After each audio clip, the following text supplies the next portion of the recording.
Você lembra da primeira vez em que se sentiu excluído? Daquela sensação de que todos os olhares estavam sobre você, mas não de uma forma boa?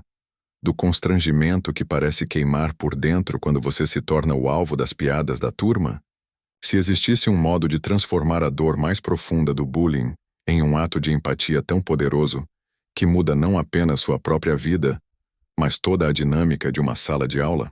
Hoje, inspirados nas lições mais transformadoras de Divaldo Franco, vamos acompanhar a virada extraordinária de Júlia, uma adolescente de 15 anos que passou de alvo de piadas cruéis a líder de um movimento de gentileza que revolucionou sua escola.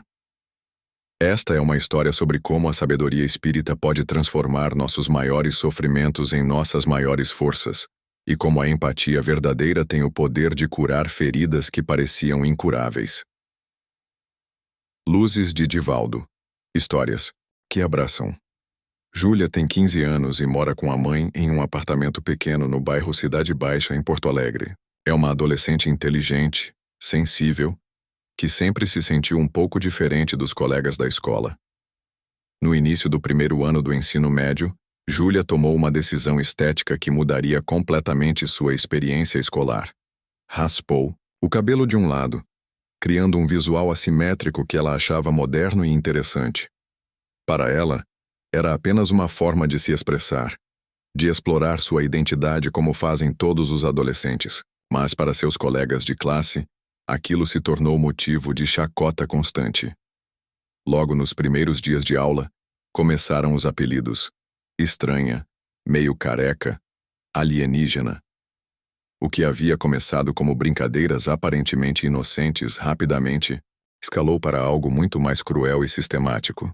Júlia passou a ser chamada principalmente de ET, uma referência tanto ao seu cabelo diferente, quanto ao fato de ela ser quieta e preferir ler durante os intervalos, em vez de se juntar às conversas sobre celebridades e redes sociais.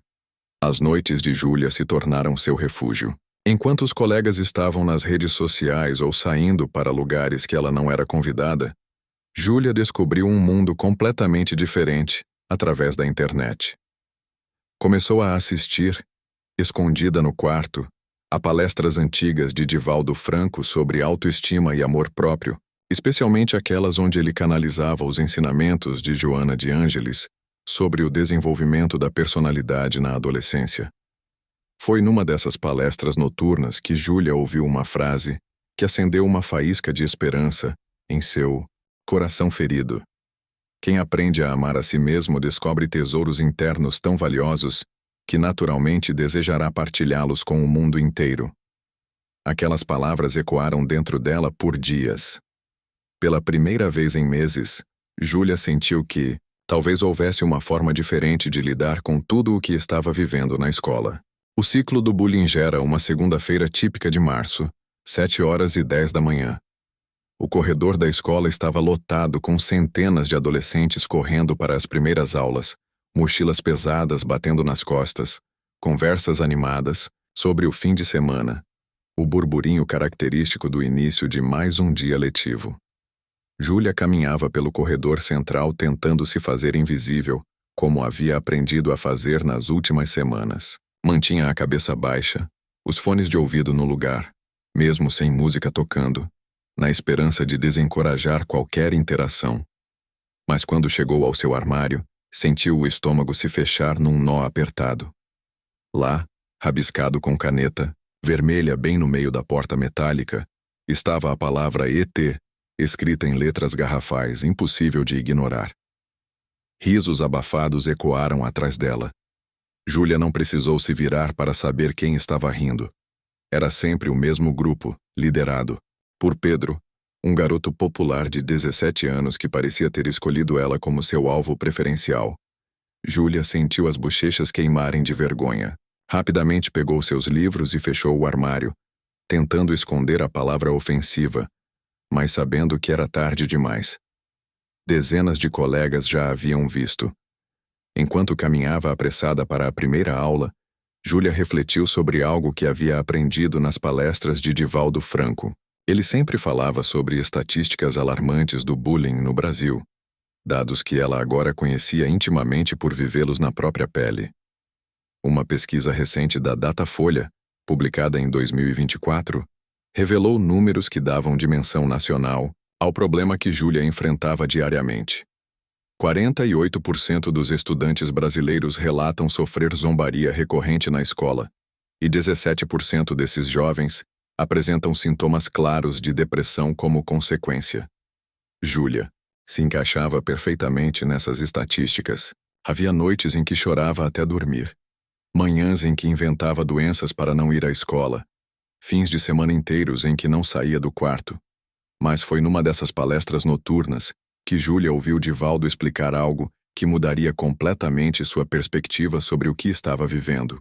O bullying é um fenômeno complexo, ensinava Divaldo com sua paciência característica. Existe o que os psicólogos chamam de efeito espelho. Frequentemente, o agressor está tentando aliviar suas próprias inseguranças internas, projetando-as em outra pessoa. Quem fere constantemente está, na verdade, pedindo socorro de uma forma distorcida. E quem compreende essa dinâmica tem a oportunidade única de oferecer bálsamo não apenas para a própria ferida, mas também para a ferida escondida de quem agride. Essas palavras provocaram uma revolução no pensamento de Júlia. Pela primeira vez em meses, ela começou a ver Pedro não apenas como seu agressor, mas como um ser humano complexo que talvez estivesse lidando com suas próprias dificuldades. Júlia decidiu fazer algo que ia contra todos os seus instintos de autopreservação. Em vez de apenas temer e evitar Pedro, ela começou a observá-lo discretamente, tentando entender quem ele realmente era além das piadas cruéis e da popularidade aparente. O que ela descobriu a surpreendeu completamente. Pedro era repetente. Havia perdido o ano anterior por faltas excessivas.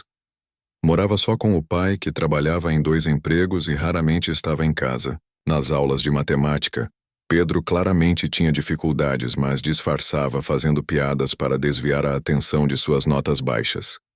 Durante os intervalos, embora estivesse sempre rodeado de colegas rindo de suas brincadeiras, Júlia notou que Pedro nunca falava sobre si mesmo, sobre sua família, seus sonhos, seus medos. Era sempre o palhaço da turma, mas nunca realmente se abria com ninguém. Lentamente, Júlia começou a ver Pedro através da lente da compaixão que Divaldo Franco ensinava.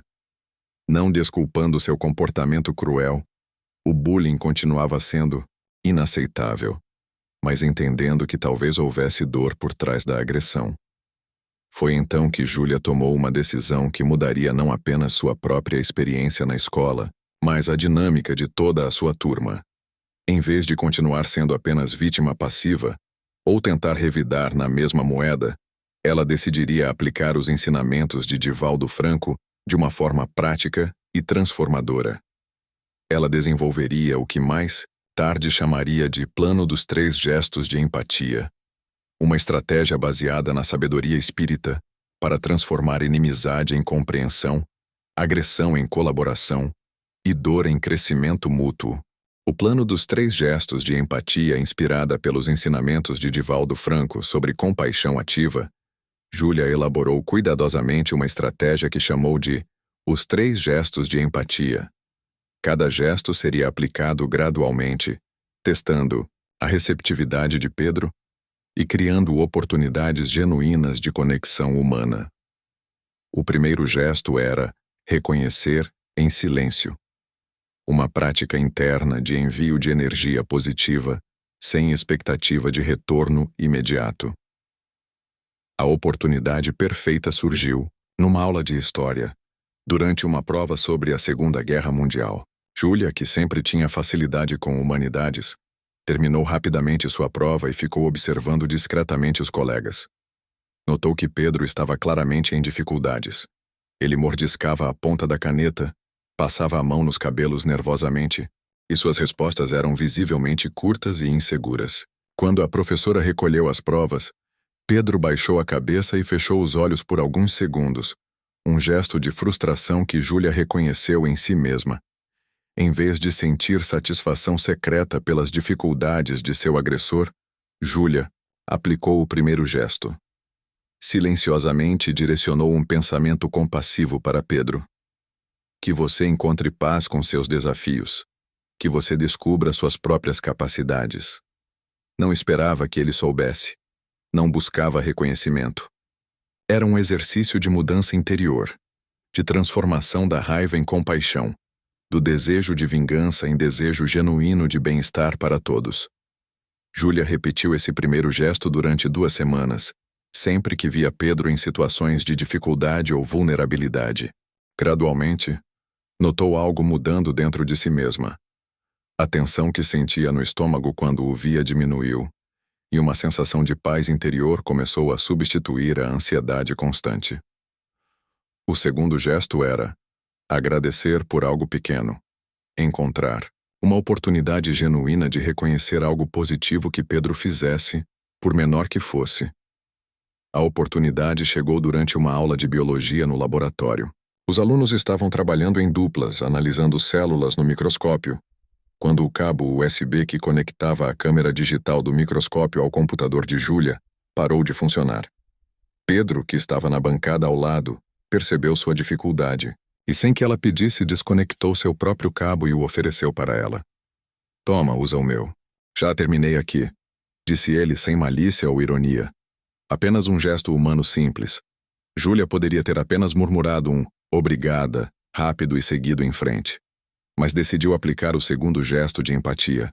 Olhou diretamente nos olhos de Pedro, algo que não fazia há meses, e disse com sinceridade genuína: Muito obrigada, Pedro. Sério, você salvou meu trabalho. Foi muito gentil da sua parte. Por uma fração de segundo, ela viu algo diferente no rosto dele. A máscara de arrogância caiu levemente, e um sorriso genuíno, não zombeteiro, mas verdadeiro, apareceu brevemente. De nada, ele respondeu, e pela primeira vez em meses não usou nenhum apelido pejorativo para se referir a ela.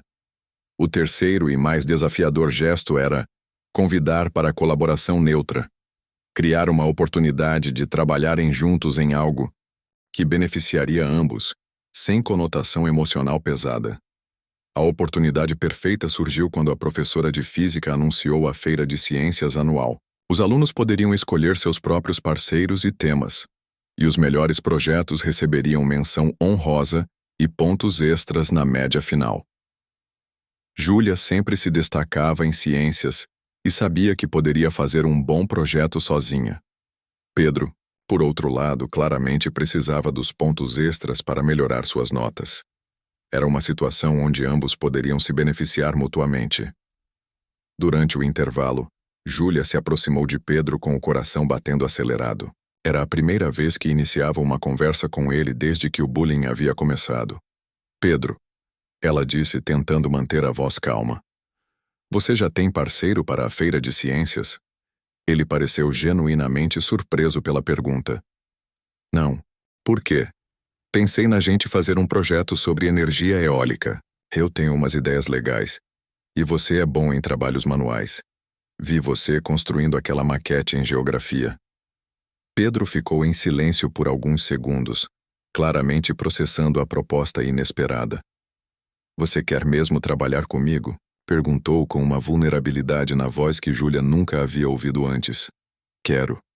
Acho que a gente pode fazer algo bem legal juntos. Eles passaram as próximas 3 semanas trabalhando no projeto após as aulas.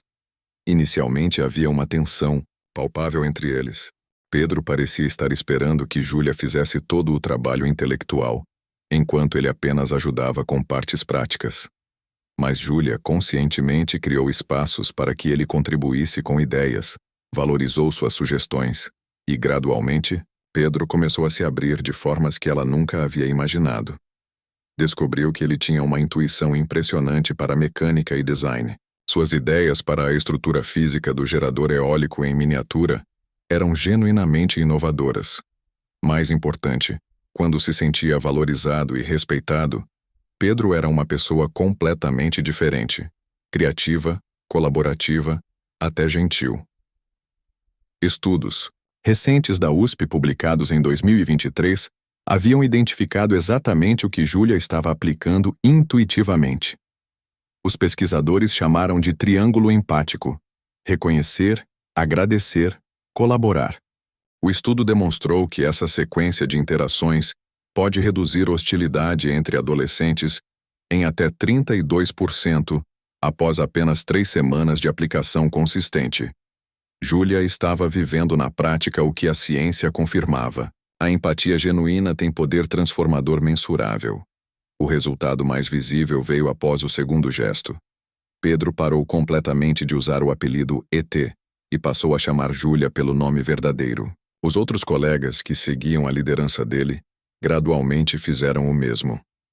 Pela primeira vez em meses, Júlia conseguia caminhar pelos corredores da escola sem sentir o estômago embrulhar de ansiedade. A virada. Nasce o Mural da Gentileza. O dia da Feira de Ciências chegou numa manhã ensolarada de maio. O ginásio da escola foi transformado em uma exposição colorida, com dezenas de projetos criativos espalhados por todas as bancadas disponíveis. Projeto de Júlia e Pedro sobre energia eólica chamou atenção imediatamente.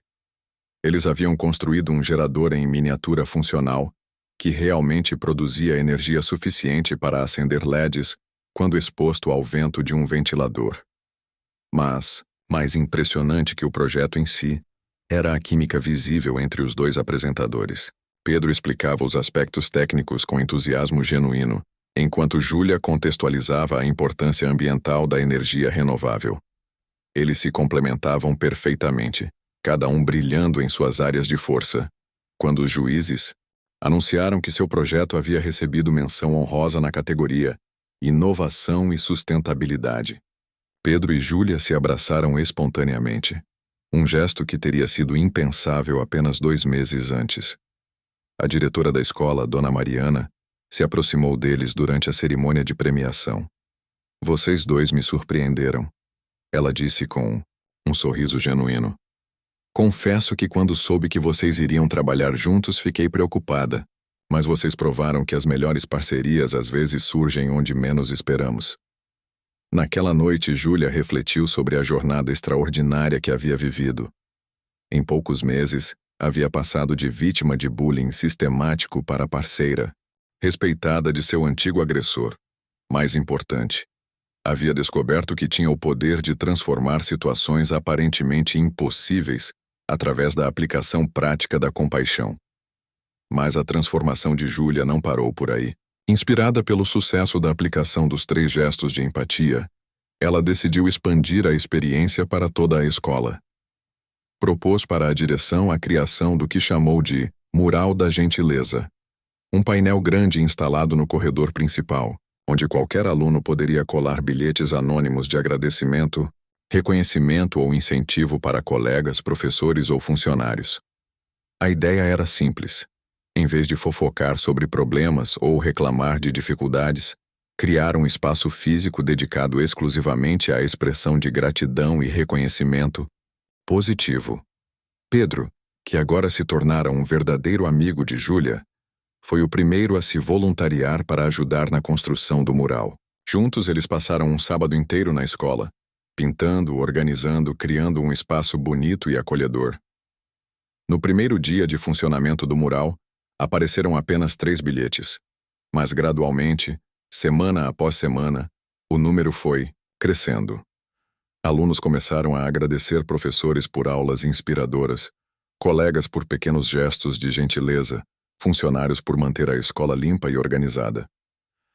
O impacto foi além do que Júlia havia imaginado. Uma pesquisa da Universidade de Stanford, publicada em 2024, havia demonstrado exatamente o que estava acontecendo na escola. Atos anônimos de gratidão aumentam o sentimento de pertencimento em comunidades escolares em até 26%. O clima geral da escola começou a mudar visivelmente. Professores relataram menos conflitos em sala de aula. A direção notou redução significativa nos casos de bullying reportados.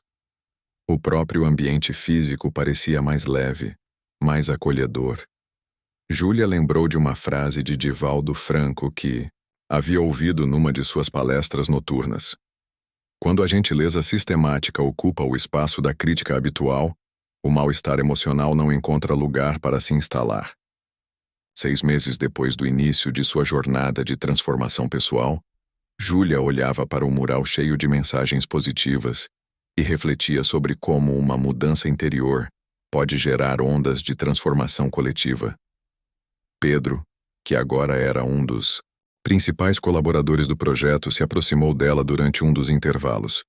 "Sabe o que é mais louco nisso tudo?" Ele disse olhando para o mural colorido. "Eu nem lembro mais por que eu implicava com você. Parece coisa de outra vida." Júlia sorriu. "É porque a gente descobriu quem realmente somos quando paramos de reagir e começamos a responder." A transformação de Júlia havia se tornado inspiração para toda a escola.